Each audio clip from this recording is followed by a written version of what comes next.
Popular. Mientras tanto, Álvaro, por favor, tenemos un diálogo muy breve que mantuvo Álvaro con María Corina Machado y con Edmundo, el candidato de la democracia en Venezuela.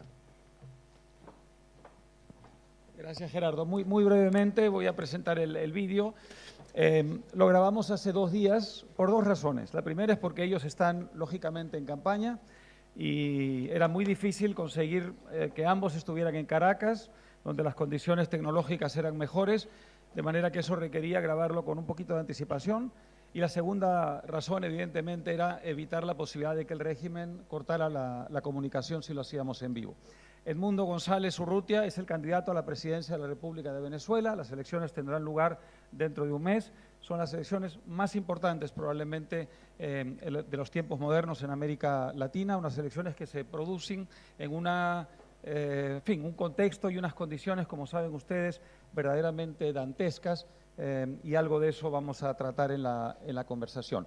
Quiero, antes de proyectar el video, decirles que se cumplen 40 años, hablando de Venezuela, de la fundación de SEDICE, una gran organización de defensa de la libertad venezolana. SEDICE es una institución que se fundó para defender las ideas de la libertad en un país donde esas ideas han sido puestas a prueba y de qué manera en las últimas décadas. Esa institución está dirigida por una persona extraordinaria, una gran amiga nuestra que ha participado en el Foro Atlántico en otras ediciones, Rocío Guijarro, a quien desde aquí envío una felicitación y una enhorabuena muy calurosa, porque ella se ha quedado a batallar en Venezuela y desde allí todos los días nos da pruebas de su inmenso coraje. Así que vamos a ver este vídeo antes de que el presidente del Partido Popular cierre este evento. Adelante, por favor.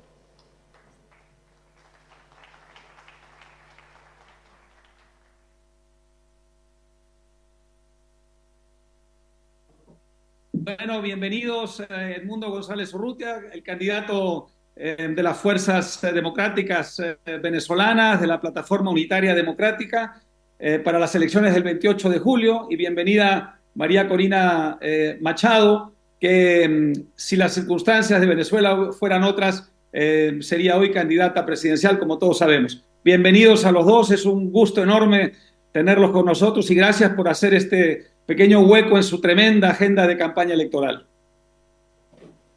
Gracias. Muchísimas gracias, Álvaro. Y como siempre hago en estas oportunidades, ladies first. Bueno, de verdad que para el mundo y para mí es una enorme oportunidad de estar con ustedes, transmitirles de primera mano lo emocionante, lo inédito de lo que está ocurriendo en Venezuela. Agradecerle muy especialmente a la Fundación Internacional para la Libertad y la Fundación Libertad, las personas de Mario Vargas Llosa y Gerardo Giovanni, por supuesto a ti, Álvaro, por esta posibilidad de conversar con todos ustedes en el Foro Atlántico. ¿Cómo no? Entramos en materia. En las actuales condiciones es difícil creer en la posibilidad de una campaña electoral mínimamente digna de ese nombre, es decir, democrática, justa y libre. Lo que ustedes están haciendo es poco menos que heroico.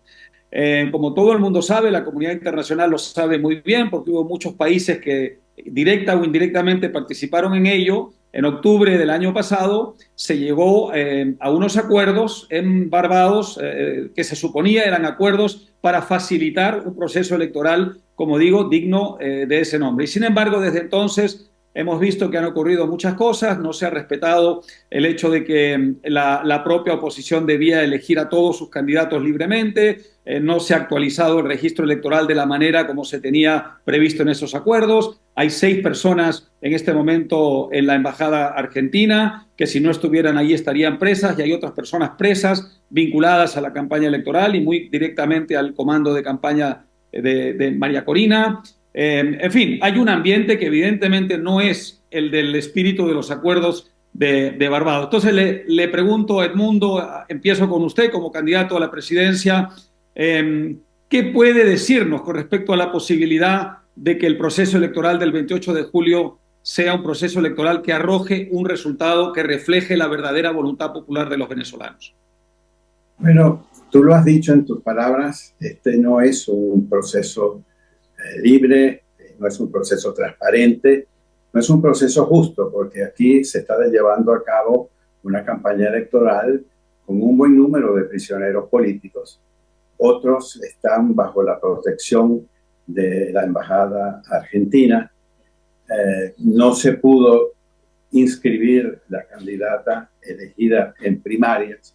En fin, todo esto conforma un cuadro bastante difícil, peligroso incluso, para llevar unas elecciones presidenciales con estándares democráticos. No hay duda de eso. Uno lo observa, lo palpa en la calle, cuando la gente nos saluda y nos recibe con tanta alegría, y cuando nos transmite ese sentimiento de que estas elecciones representan para muchos venezolanos la última oportunidad. Eso es algo que es una constante en nuestros encuentros, cuando vamos a la calle y nos reciben con tanta alegría, pero al mismo tiempo con un dejo de desesperanza, en el sentido de que nosotros representamos la última oportunidad para ese pueblo que quiere quedarse en Venezuela y no quiere irse del país, para ese pueblo que aspira a unas pensiones y unos salarios dignos, que no sean unos salarios de hambre como son los que tenemos en este momento. Con ese cuadro de situación es difícil decir que estas son unas elecciones democráticas y transparentes. María Corina, te hemos visto hacer muchas cosas. Una de ellas es despertar la ilusión de millones de venezolanos en todos los rincones del país, porque vaya que has recorrido el país de una manera muy intensa, y allí donde vas salen multitudes de personas en cuyo rostro se refleja esa tremenda esperanza y esa tremenda ilusión. Has logrado algo muy difícil, que es resucitar una esperanza que estaba prácticamente perdida. Sin embargo, María Corina, como tú sabes muy bien, eso no va a servir de mucho si ustedes no logran el 28 de julio defender, proteger el voto de los venezolanos. La pregunta que te quiero hacer es aquello que se pueda contar. Seguramente algunas cosas no se puede contar, pero en fin, aquello que puedas contar es importante. Cuéntale a la opinión pública internacional qué están haciendo ustedes para proteger el voto, para defender el voto, para garantizarles a esos billones de ilusionados venezolanos que su voluntad va a ser respetada. Bueno, seremos ilusionados, pero ilusos no. Y créeme que si algo tenemos son 25 años de este sistema donde la gente en carne propia ha vivido el fraude, el abuso, la trampa, y sabemos muy bien, como bien decía Edmundo, que esta es para los venezolanos una lucha que trasciende lo electoral. Se ha convertido en algo existencial, incluso espiritual. Al final, la gente está decidida a hacer lo que haga falta, porque como tantas veces nos lo dicen, ¿qué más les pueden quitar si nos quitaron a nuestros hijos que se han tenido que ir? Entonces, fíjate, ese elemento del anhelo de traer a los hijos de vuelta, de tener a la familia unida, es algo que transforma esta lucha en algo totalmente distinto. Y conscientes de lo que está en juego y lo que representa esto para el régimen, desde el principio comenzamos a montar una estructura de defensa del voto verdaderamente robusta, una plataforma de acero que llamamos 600K, porque son 600.000 personas que estamos incorporando, formando, acreditando, comunicando de cara a este día, donde todo el mundo va a tener roles importantísimos que desempeñar. Adicionalmente tenemos las figuras que llamamos de los comanditos, que son estructuras espontáneas de organización comunitaria, que ya estamos hoy, las cifras de hoy son 49.700. Esto es monumental, cada uno tiene entre 10 y 15 personas cada comandito. Entonces, lo que estamos construyendo es una red ciudadana con una estrategia y una disciplina muy clara, donde sabemos todas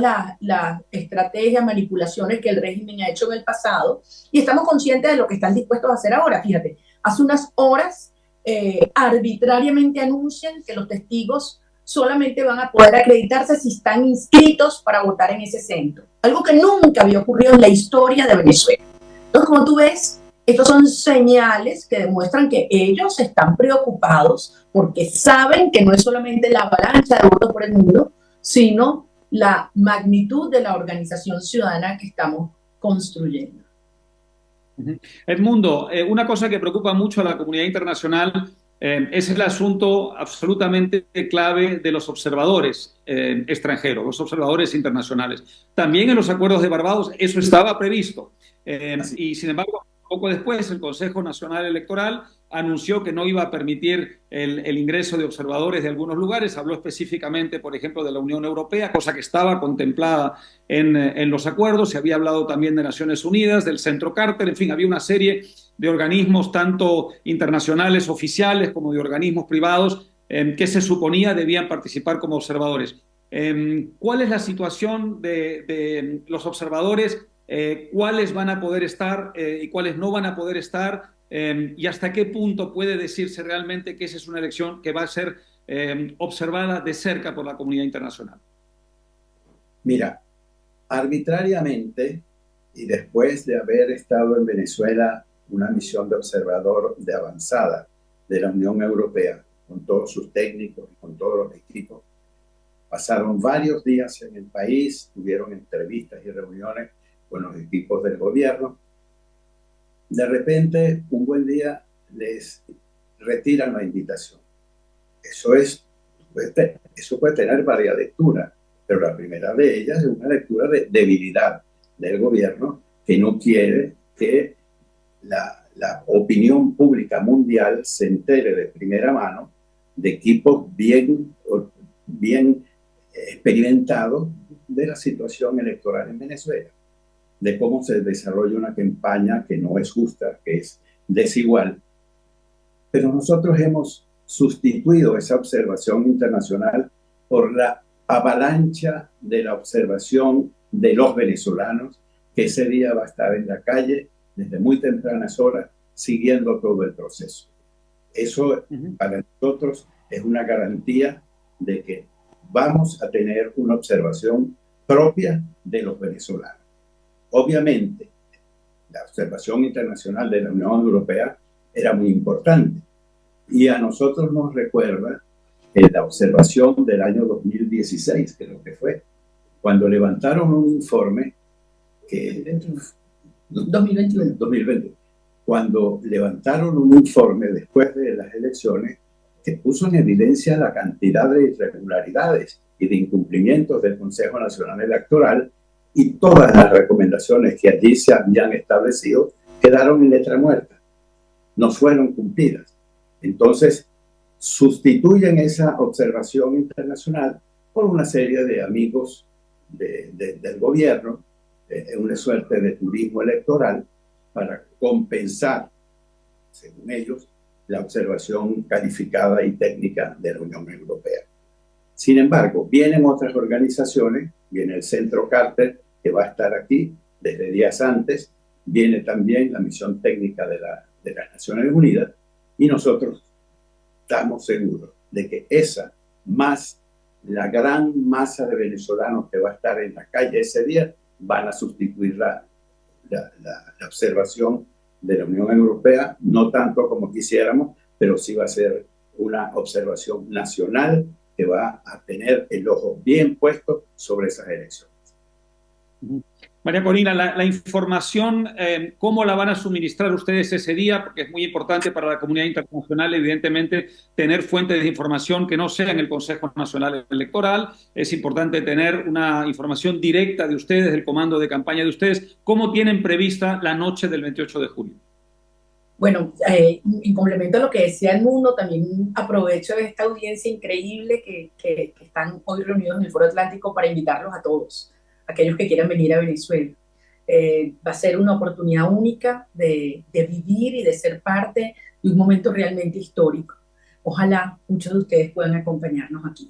Evidentemente vamos a tener mecanismos de monitoreo del 100% de los centros desde muy temprano en la mañana, y vamos a ir presentando boletines sobre la apertura, la participación, cualquier tipo de incidencias, y desde luego temprano en la tarde esperamos que ya a partir de las 6 de la tarde, cuando empiecen a cerrar los centros de votación, vamos a tener también información. Yo creo que, como decía Edmundo, no va a haber una elección en la historia de este país donde haya tanta gente cuidando se me olvidó comentarte algo esta semana en el mundo, fue muy bello, estábamos allá en Altagracia de Uritú, con el corazón de Venezuela, la zona llanera, y yo de repente le digo, una concentración, habían más de 10.000 personas, y yo le pregunto, ¿quién va a defender tu voto?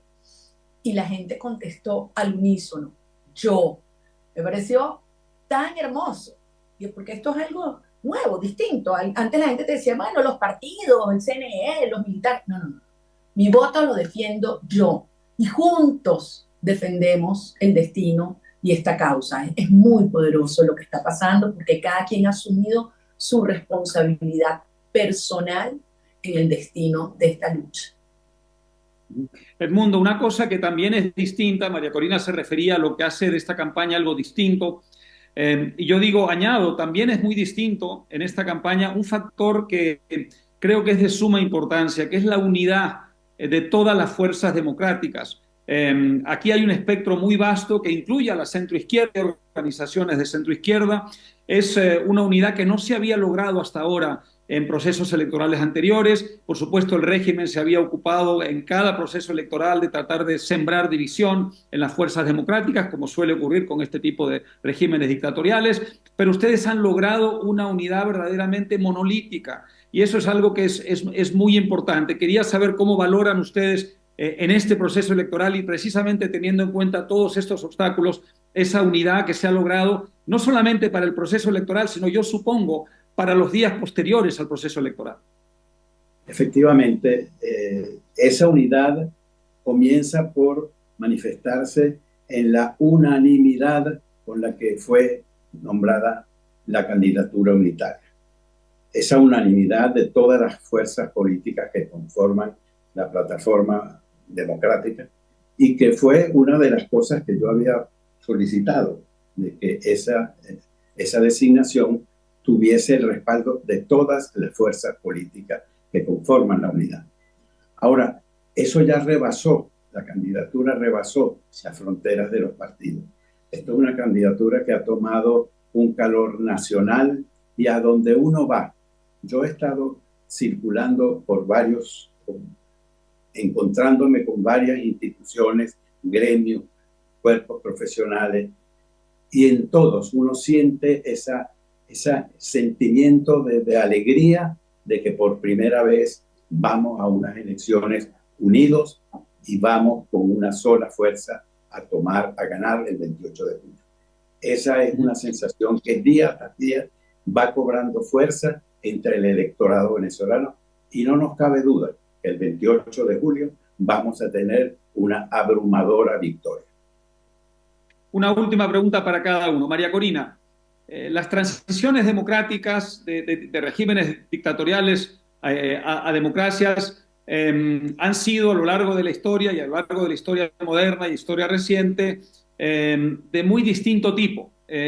Yo pienso, por ejemplo, en lo que fue la transición española en los años 70, lo que fue la transición chilena a finales de los 80, o los acuerdos de punto fijo antes de eso, ¿no es cierto?, después de la caída de Pérez Jiménez en Venezuela, o lo que fue la revolución de terciopelo en Checoslovaquia en 1989, o lo que ocurrió también ese mismo año en Polonia con los acuerdos de la Mesa Redonda y luego en Hungría, que básicamente imitaron el proceso de Polonia.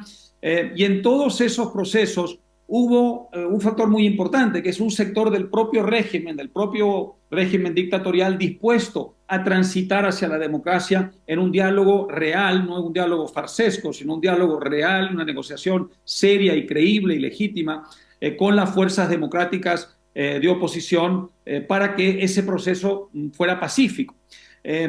La pregunta que te haría es en realidad doble. Primero que nada, ¿es posible algo de eso en Venezuela? Y segundo, ¿están dispuestos ustedes, en caso de que hubiera sectores del propio régimen dispuestos a una actitud semejante, a entablar un proceso negociador que facilitara una transición democrática pacífica hacia una Venezuela distinta? Sí, claro, no solamente es posible y es deseable. Y de hecho ya hay actores que se están aproximando porque claramente ven que esto es un proceso insostenible, lo que representa el régimen hoy. A pesar de que digamos, el discurso, la narrativa del régimen es muy duro, de que ellos no salen bajo ningún concepto, de que no están dispuestos a entablar ningún tipo de negociación o diálogo serio. La realidad es que quienes están en contacto con el país se dan cuenta que toda la estructura que era la base del chavismo se le ha diluido completamente, que sus mecanismos de control social son los primeros que hoy se han acercado hacia nosotros, y eso incluye desde luego policías, las bases de las Fuerzas Armadas, del propio Partido Socialista Unido. Entonces, al final, es evidente que el esquema que convendría a todas las partes, incluso al propio Maduro, es un acuerdo negociado previo a la elección.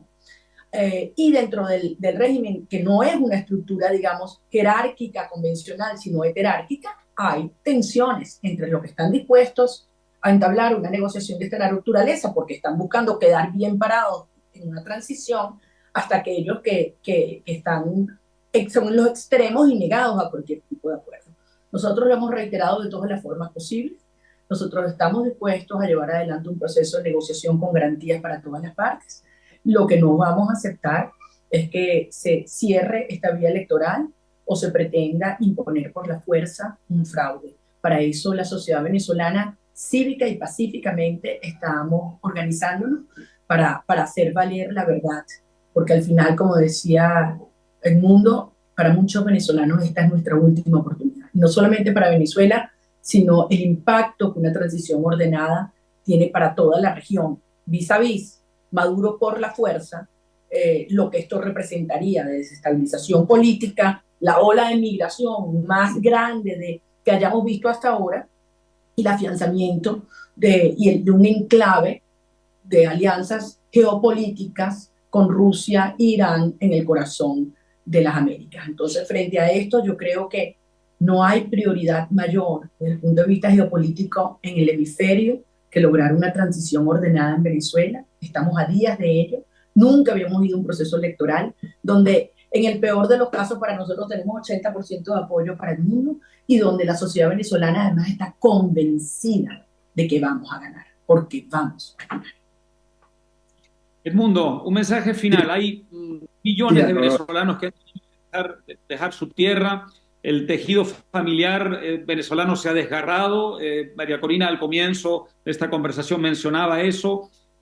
Van a estar escuchándolos muchísimos venezolanos que han tenido que dejar su país y que separarse de sus familias, y que son parte de esos 8 millones, quizá más, de venezolanos que han tenido que, en fin, desperdigarse por el mundo. Un mensaje a todos ellos de cara al proceso del 28 de julio.